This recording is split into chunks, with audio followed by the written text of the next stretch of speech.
트럼프 대통령이 그린란드를 손에 넣으려는 배경 가운데 하나로 희토류 자원이 꼽히고 있는데요. 이와 관련해 세계 철광석 공급의 핵심 축을 맡고 있는 포테스큐의 회장 ㅅ앤드류 포레스트는 전혀 다른 시각을 내놨습니다. 그는 희토류는 희귀하지 않다고 단언합니다. 문제는 매장량이 아니라 이를 가공할 수 있는 능력과 그 가공을 떠받칠 에너지, 그리고 공급망이라는 겁니다. 또 그는 취임 전부터 친환경 에너지보다는 화석연료를 앞세운 트럼프 대통령의 에너지 전략이 결국 생활비를 낮추는 데 실패했을 뿐 아니라 AI 데이터 센터가 급증하면서 일반 가정과 전력을 놓고 경쟁하게 만드는 구조를 낳을 수 있다고 지적했습니다. 더 자세한 이야기는 영상에서 만나보시죠.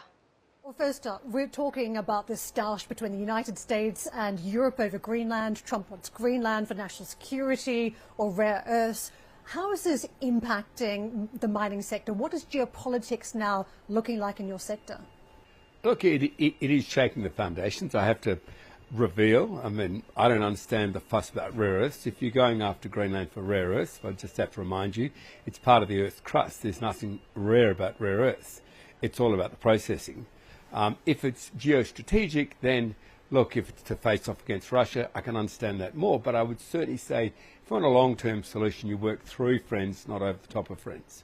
If you consider where the US has been on its rare earths position, the Chinese had the Americans over a barrel on trade negotiations because they didn't have enough rare earths.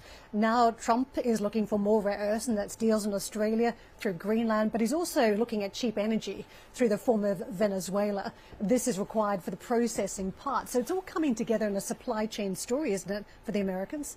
I think what you're looking at with Venezuela is a long-term bet on oil and gas. Basically, the Trump administration has placed all its bets on one horse in the race, which is a tired old horse called fossil fuel.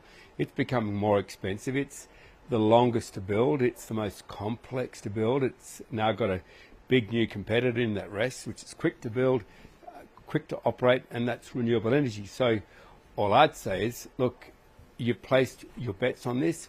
You're hoping to release huge amounts of oil to the market before the next election to try and meet with the aspirations you've sold to American investors that you're going to be able to bring down the cost of living. Well, at this stage, tariffs and the like hasn't brought down the cost of living. Energy hasn't brought down the cost of living.